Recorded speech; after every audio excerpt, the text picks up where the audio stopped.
ಹಾಸನಾಂಬೆ ದೇವಾಲಯದ ಬಳಿ ಇವತ್ತು ಭಾರಿ ಹೈಡ್ರಾಮಾ ನಡೆಯಿತು. ಪ್ರೋಟೋಕಾಲ್ ವಿಚಾರದಲ್ಲಿ ಕುಮಾರಸ್ವಾಮಿಗೆ ಅಪಮಾನ ಆರೋಪ ಕೇಳಿ ಬಂದಿದೆ. ಇದು ಜೆಡಿಎಸ್ಗೆ ಸಿಟ್ಟು ತರಿಸಿತ್ತು. ದೇಗುಲದ ಒಳಗೆ ನುಗ್ಗೋಕೆ ಪ್ರಯತ್ನ ಪಟ್ಟರು. ಈ ವೇಳೆ ಭಾರಿ ಹೈಡ್ರಾಮಾ ನಡೆಯಿತು. ಅಷ್ಟಕ್ಕೂ ಆಗಿದ್ದೇನು? ಬನ್ನಿ ರಿಪೋರ್ಟ್ ನೋಡೋಣ.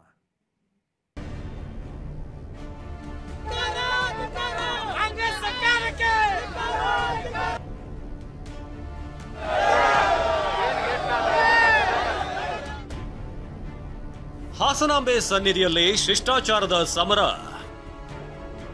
ಎಚ್ಡಿಕೆಗೆ ಅವಮಾನ ಎಂದು ಜೆಡಿಎಸ್ ಕೆಂಡಾಮಂಡಲ. ಆಕ್ರೋಶ ಘೋಷಣೆ.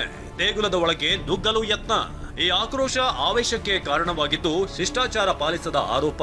ಕೇಂದ್ರ ಸಚಿವ ಎಚ್.ಡಿ. ಕುಮಾರಸ್ವಾಮಿ ಮೊನ್ನೆ ಅಂದ್ರೆ ಶುಕ್ರವಾರ ಹಾಸನಾಂಬೆಯ ಸನ್ನಿಧಿಗೆ ಭೇಟಿ ನೀಡಿದ್ರು. ದೇವಿಯ ದರ್ಶನ ಮಾಡಿ ವಿಶೇಷ ಪ್ರಾರ್ಥನೆಯನ್ನು ಸಲ್ಲಿಸಿದ್ರು. ಆದರೆ ಕುಮಾರಸ್ವಾಮಿ ದೇಗುಲಕ್ಕೆ ಭೇಟಿ ನೀಡಿದ ವೇಳೆ ಜಿಲ್ಲಾಡಳಿತ ಶಿಷ್ಟಾಚಾರ ಪಾಲಿಸಿಲ್ಲ ಎಂಬ ಆರೋಪ ಕೇಳಿಬಂದಿತ್ತು. ಕೇಂದ್ರ ಸಚಿವರಿಗೆ ನೀಡಬೇಕಾದ ಗೌರವವನ್ನು ನೀಡಿಲ್ಲ ಎಂದು ಜೆಡಿಎಸ್ ಕಿಡಿಕಿಡಿಯಾಗಿತ್ತು.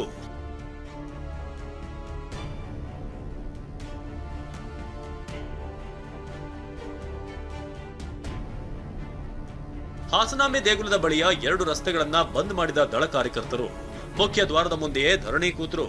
ಬ್ಯಾರಿಕೇಡ್ಗಳನ್ನ ತಳ್ಳಿ ದೇವಾಲಯದ ಒಳನುಗ್ಗಲು ಯತ್ನಿಸಿದ್ರು. ಈ ವೇಳೆ ಉದ್ರಿಕ್ತರನ್ನ ನಿಯಂತ್ರಿಸಲು ಪೊಲೀಸರು ಹರಸಾಹಸ ಪಡಬೇಕಾಯಿತು. ಆದ್ರೆ ಪಟ್ಟು ಬಿಡದ ಪ್ರತಿಭಟನಾಕಾರರು ಸ್ಥಳಕ್ಕೆ ಜಿಲ್ಲಾಧಿಕಾರಿಗಳೇ ಬರಬೇಕು ಅಂತ ಒತ್ತಾಯಿಸಿದ್ರು. ಜಿಲ್ಲಾ ಉಸ್ತುವಾರಿ ಸಚಿವ ಆಡಳಿತಾಧಿಕಾರಿ ವಿರುದ್ಧವೂ ಕೂಡ ಆಕ್ರೋಶ ಹೊರಹಾಕಿದ್ರು. ಸ್ಥಳಕ್ಕೆ ಬಂದ ಎಸಿ ಮತ್ತು ಆಡಳಿತಾಧಿಕಾರಿಗಳನ್ನ ತರಾಟೆಗೆ ತೆಗೆದುಕೊಂಡ್ರು.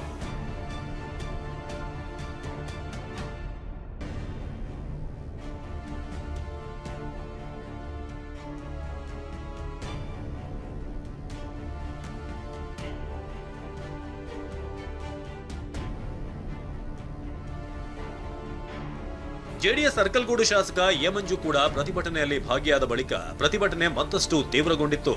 ಪ್ರತಿಭಟನೆಯಿಂದಾಗಿ ಶಿಷ್ಟಾಚಾರದ ವಾಹನದಲ್ಲಿ ಬಂದಿದ್ದ ಗಣ್ಯರು ಕೂಡ ಶಿಷ್ಟಾಚಾರ ವಾಹನದಲ್ಲೇ ಸಿಲುಕುವಂತಾಯಿತು.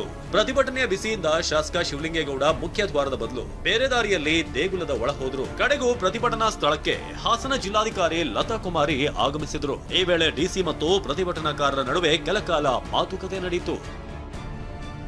ಎಚ್ಡಿಕೆ ಜೊತೆ ಮಾತನಾಡಿದ ಡಿಸಿ, ಪ್ರಸಾದ ತಿಂದು ಪ್ರತಿಭಟನೆ ಕೈಬಿಟ್ಟ ದಳ. ಜಿಲ್ಲಾಧಿಕಾರಿ ಲತಾ ಕುಮಾರಿ ಸ್ಥಳಕ್ಕೆ ಬರ್ತಿದ್ದಂತೆಯೇ ಜೆಡಿಎಸ್ ಶಾಸಕರು ತಣ್ಣಗಾಗಿದ್ರು. ಡಿಸಿ ಕ್ಷಮೆಗೆ ಪಟ್ಟು ಹಿಡಿದಿದ್ದ ಶಾಸಕರು ಹಾಸನಾಂಬೆ ದೇವಿ ದರ್ಶನಕ್ಕೆ ನೀವು ವ್ಯವಸ್ಥೆ ಚೆನ್ನಾಗಿ ಮಾಡಿದ್ದೀರಿ ಎಂದು ಡಿಸಿಯನ್ನ ಹೊಗಳಿದ್ರು. ವ್ಯವಸ್ಥೆ ಬಗ್ಗೆ ಮೆಚ್ಚುಗೆ ವ್ಯಕ್ತಪಡಿಸಿದ ಎ ಮಂಜು, ನಮ್ಮ ನಾಯಕರಿಗೆ ಅಗೌರವ ಆಯಿತು ಅಂತ ನೋವು ಅಷ್ಟೇ ಅಂತ ಹೇಳಿದ್ರು. ಆದ್ರೆ ಡಿಸಿ ಶಿಷ್ಟಾಚಾರ ಉಲ್ಲಂಘನೆ ಆಗಿಲ್ಲ ಅಂತ ಸಮರ್ಥನೆ ಮಾಡಿಕೊಂಡ್ರು. ಕೂರಿಸಿ ನನಗೆ ಮಾಡಿದ್ದೆ, ನಾನು ಒಬ್ಬ ಮಾಜಿ ಮಂತ್ರಿ ಶಾಸಕ ನನಗೆ ಮಾಡಿದ್ದೆ. ಕೇಂದ್ರದ ಮಂತ್ರಿ ಬಂದ ಮೇಲೆ ಅವ್ರು ಏನಾರಾಗಲಿ ಬಂದು ಅಟ್ಲೀಸ್ಟ್ ಪ್ರೋಟೋಕಾಲಲ್ಲಿ ಎಂಟೈಟಲ್ ಫಾರ್ ಪ್ರೋಟೋಕಾಲ್ ತಪ್ಪಲ್ವ ಅದು? ನೀವು ಮಾರುತಿ ಹೇಳ್ತಾನೆ ನಮ್ಗೆ ಗೊತ್ತಿಲ್ಲ ಕಣ್ರಿ ಅಂತ ಹೇಳ್ತಾರೆ. ಅರ್ಥ ಎಂತದೆ ಇದರಲ್ಲಿ ಪರ್ಸನಲ್ ಆಗಿ ತಗೊಳ್ಳೋದೇನು? Kumaraswamy may be our party leader, is government of India minister for country. ತಪ್ಪಲ್ವ ಅದು? ಅದನ್ನ ಹೇಳಕ್ಕೆ ಅವನು ಇಲ್ಲ ನಾನು ಮಾಡೋದಿಲ್ಲ ಅನ್ನೋದು ಇದು ಹಂಗೆ ಹೇಳ್ತಾನಲ್ಲ. ಬಳಿಕ ಪ್ರತಿಭಟನಾ ಸ್ಥಳದಿಂದಲೇ ಕೇಂದ್ರ ಸಚಿವ ಕುಮಾರಸ್ವಾಮಿಗೆ ಕರೆ ಮಾಡಿದ ಶಾಸಕ ಎ ಮಂಜು ಜಿಲ್ಲಾಧಿಕಾರಿಗಳಿಗೆ ಫೋನ್ ನೀಡಿದರು. ಎಚ್ಡಿಕೆ ಜೊತೆ ಡಿಸಿ ಮಾತನಾಡಿದ್ರು. ಕುಮಾರಸ್ವಾಮಿ ಜೊತೆ ಮಾತನಾಡಿದ ಡಿಸಿ, ನೀವೇ ನಮ್ಮ ವ್ಯವಸ್ಥೆಯನ್ನ ಹೊಗಳಿದ್ರಲ್ವಾ ಸರ್ ಅಂತ ಕೇಳಿದ್ರು. ಬಳಿಕ ಪ್ರತಿಭಟನೆಯನ್ನ ಕೈ ಬಿಡಲಾಯಿತು.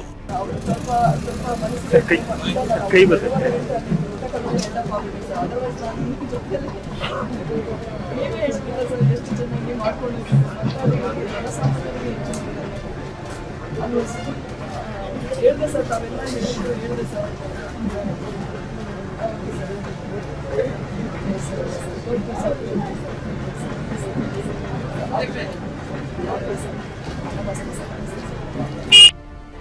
ಇದಾದ ನಂತರ ಜಿಲ್ಲಾಧಿಕಾರಿ ಹಾಸನಾಂಬೆ ದೇಗುಲದ ಕೌಂಟರ್ನಿಂದ ಪ್ರಸಾದ ತರಿಸಿ ಶಾಸಕರಿಗೆ ನೀಡಿದ್ರು.